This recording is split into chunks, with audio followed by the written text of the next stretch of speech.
Hey guys, so I wanted to do a TDC update. Oh god, I don't know where to begin.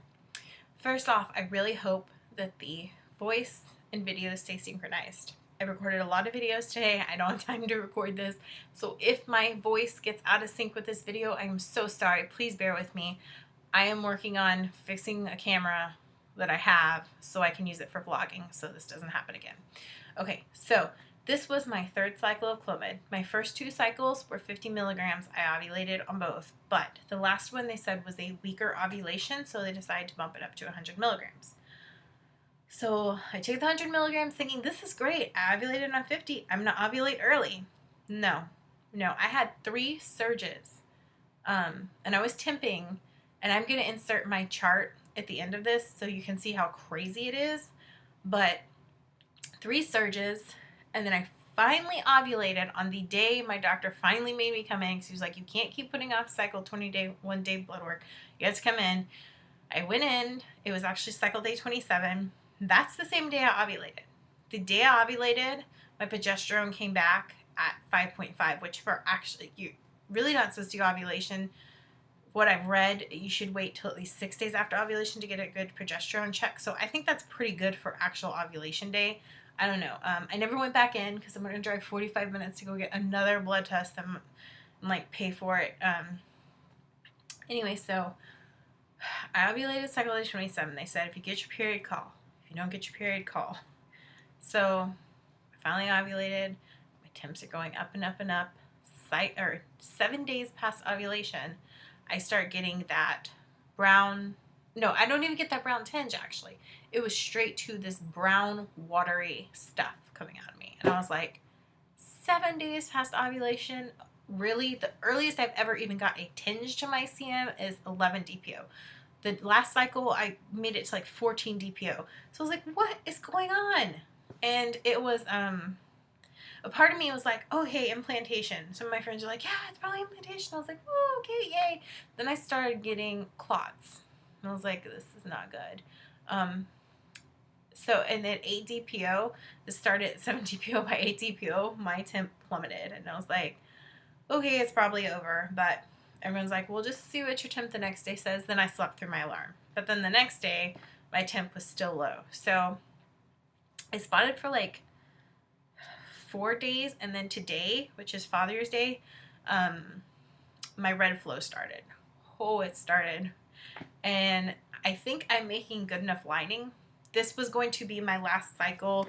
Sorry about the lighting. This was going to be my last cycle of clomid, I thought, because I was told by my gynecologist you can do 3 rounds with us and then we send you an RE. I chose to go with my gynecologist. No one says an RE is better, but my insurance pays for me to see my gynecologist. Well, they give me a discount because I'm paying towards my deductible. They don't pay for anything from the RE. So I chose to do this first because this was more financially doable for us. Anyway, so I call. I tell them, I don't know what the hell happened. My periods start early. I told the nurse, I'm like, I think we're just going to take a break before we go to the RE. I'm going to try to lose weight. My husband's going to try to lose weight, and I just need a break from clomid. So then my doctor called, and he was like, you can actually do one more. I'm okay with you doing one more round. I was like, what? Because I made peace with the fact that, like, it wasn't, it was over for the clomid. I was going to have this break. I had made peace with that. Like, it took me a while, but I made peace with it. So this was like a shock. His reasons were the first 2 cycles only did 50 milligrams. He said, if you had done 2 100 rounds and then 150, then no. I'd be like, let's stop here, pick it up at the REs. But he was like, you've done 2 rounds of 50. That's not really a high dosage. And then 1 round of the 100. So he's like, let's do 1 more round of the 100. I was like, well, can I take a break? He's like, you can take a break, but then you'll have to take Prevera to start your period. And you've told me before Prevera doesn't really clean out your uterus like it should. So I was like, oh, damn it. So I had to make the decision. And I decided to go for it because I don't want to regret it. Wow, the sun's getting really bright. I don't want to regret it, but I don't really have high hopes. I know that sounds terrible, but I just, at this point, I've lost a lot of faith. So I think, at this point, I think like I'll start having faith again when we get to IUIs, or I might have a settlement coming for something else. And if I get enough, then we're considering skipping IUIs and just going straight to IVF, because one of the girls in the pregnancy group of my trying to conceive group I was talking to that did IVF, she said her friend spent almost 10 grand on IUIs and they all failed. And then she had no money to do IVF. So her insurance company covered some IVF. Mine doesn't. Obviously, they don't cover anything fertility related. But yeah, I would just rather go straight to IVF if it's possible. Because I don't want to be like her and spend like all the money I could have had for IVF on IUIs. But anyways, after this round, we're taking a break. I'm sorry I haven't uploaded a lot of videos. This cycle was crazy. I was like, what's happening? When is my period gonna come? I was waiting for everything, you know, to either happen or not happen before I gave you guys an update. And then my doctor gave me this option and I needed time to think about it. So anyways, that's my update. Another thing is I'm trying to focus on, like, we're putting new floors in my house. We just got a pool, like trying to do things to keep our minds busy and not on trying to conceive. We're also we went to an orientation for a foster adopt program with CPS. I'll do a whole video on that. That's something we've always wanted to do. Like, we always figured we would have our kids, before we realized we had fertility issues, we figured we'd have our kids first, and then when they were old enough, like in school and stuff, then we would adopt a couple kids, you know, because we feel like we've been privileged and we want to give back. And, you know, there's so many kids that needs home, but it's turning out to not happen for us for our own kids. So we started looking into that. We went to an orientation. I'm going to do a whole video on that, but not today. Anyways, I'm going to go before the sun completely makes me look like a ghost. All right, bye. Okay, I closed my blinds. I forgot to tell you about my side effects this round. Every round has been different. This round, 100 milligrams, holy freaking cramps, holy freaking hot flashes, and oh my goodness, mood swings. That was this past one. And the worst thing is acne. It's like, I've got tons of makeup on right now, but I've been broken out like all around here. It's clomid acne. My friend Crystal just did 100 milligrams like last time, and she said like her skin is just now getting better after 2 months. Mine actually started clearing up pretty much when my period started, because I had pretty much flawless skin before I started taking fertility drugs. So it's already clearing up, but I already started the next round of clomid, so my skin's not going to be happy with me probably. I didn't have this problem as much on the 50 milligrams. I can't really think of any other side effects. But so far, usually it takes a couple days of clomid before I have side effects. I took my first one yesterday, and holy crap, like within 30 minutes, I had a major hot flash and crazy mood swings. This morning, I like went crazy at Father's Day brunch because we were sitting in this spot in this restaurant. They do this, it's called the Cadillac Bar. They do this huge buffet on Father's Day.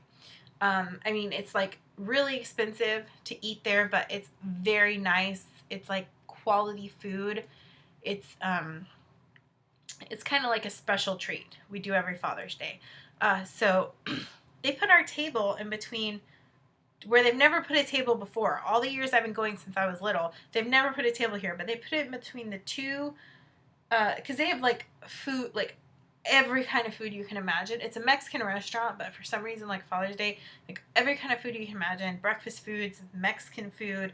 They had a hot dog, hamburger stand, and then across from that they had the custom omelet station where a lady makes your omelets, but they had sternos going and like steam was rising, and our table's right in between and people are walking past. So they first put us there. I was like, this is not going to work for me because I've been having hot flashes. I went up to the hostess and I was like, okay, I'm on fertility drugs, I have hot flashes, I can't sit here, you need to move us. There's plenty of tables that are the same size, can we move there? And she explained to me, and the waiter did too, that because it's a reservation thing, those tables are reserved. That's like the 10 o'clock wave or whatever, which at the time I was like, fine, because I don't ever want to make anyone's life hell. I was a hostess. I know that feeling. So I was like, okay, fine, cool. all right. I went and sat down. Didn't make a lot of sense to me because they could have put the 10:30 people at our table, but whatever. Okay, I walked away. All right, fine. Well, then I'm sitting there and talking to my husband, my sister, my dad, waiting for my dad, and this like group of people traipse in front of us, and it's the hostess. I'm like looking like that's a 10:30 table. It's only 9:30. Why are you seeing people there? And the guy was like, "Oh yeah, thanks. It was just like a tight fit with the high chair. This table's much better." And I was like, "What the fuck?" Sorry for my language. That's how mad I was. And I was like, "Excuse me." And I told her, I was like, "You told me I couldn't have that table because you can't switch tables and blah, blah, blah." And I went off. Oh my God, I went off. And she's like, "What the fuck is that?" And she's like, "I can't do anything. Sorry, I can't do anything." What? And the manager's just sitting there watching, and I'm like, and the waiter's like, "I'm so sorry, we can't move you." But you can move them? Am I being punished for not having a baby now? Like, I don't understand. It was the most fucked up thing. And usually my husband will be like, "You are being a bitch," if I am. But he's like, no, you were justified. That was fucked up. And they just like, and they still had tables. They didn't move us. I guess they didn't want to deal with me at that point. I went off though because it's a buffet, so they can't fuck with my food. So yeah. Anyways, that's my little anecdote for how this news cycle's going already. All right. Well, I'll update you guys again when I ovulate. Hopefully, it won't be cycle day 27.